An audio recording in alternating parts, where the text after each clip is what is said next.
I'm going to show you how to cut some wood here. What I'm looking for right now is I'm looking for some dry wood. I don't want funky, I want dead, hard, dry wood.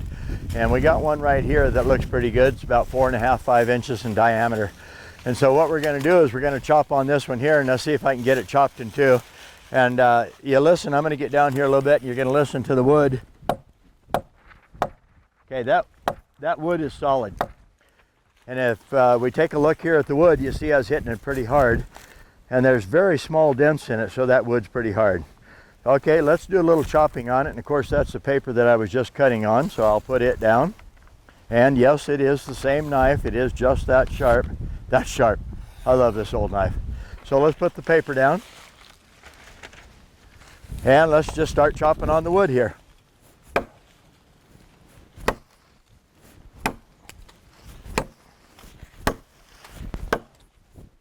You can hear it's solid and the pieces and chips are flying.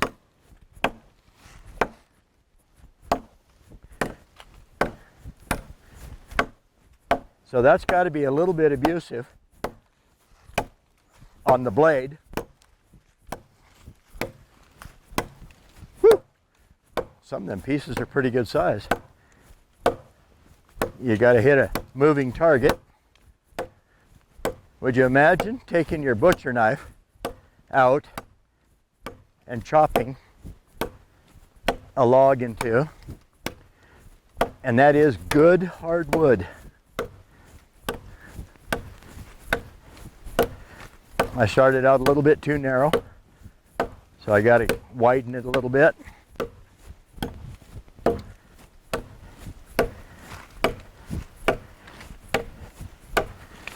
About through.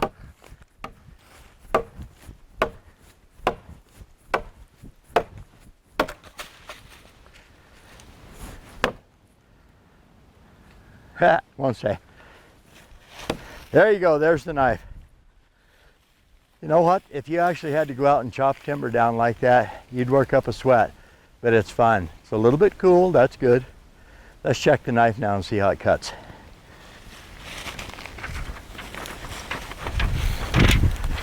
Okay, like I say, the wind raises a little bit of cane with the paper.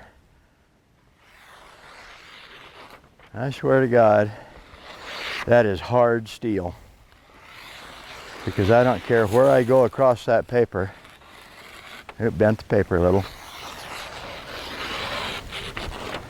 That's sharp.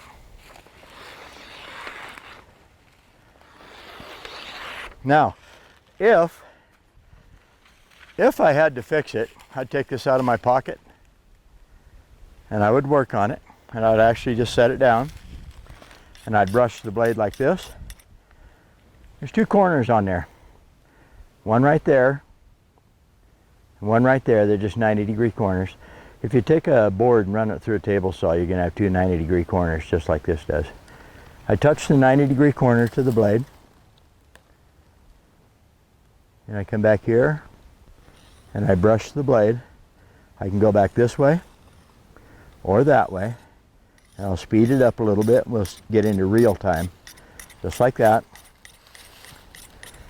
I don't press more than about 3 to 4 ounces of pressure. Come right on out, turn, drop it right down off the tip, come back this way towards me, out away from me towards the tip, from the tip back towards the handle. Slide the knife to the sharpener, and now just take it right back out. Turn the knife over, brush this side like this, work on the tip of the blade like that, come right on around, and all I got to do is start brushing just like that. Now, if the knife was really dull, it would probably take me 20 minutes to fix a knife like that. But because it's not very dull, as you've seen with the paper, 30, 40 seconds, and you got a tune-up. Now I'm going to get my paper off the ground over there.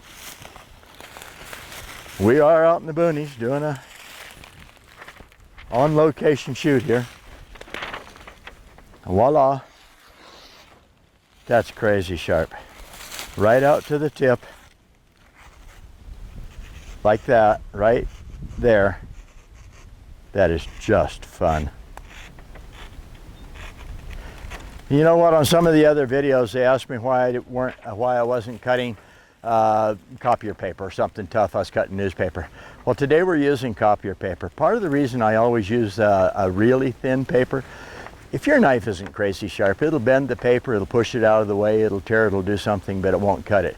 It's really tough to slice paper, especially if you're literally going to just take the knife, set it on there, and slide it through the paper. I am not cutting this way. Once I get it set, I just slide it through the paper. That's a sharp knife.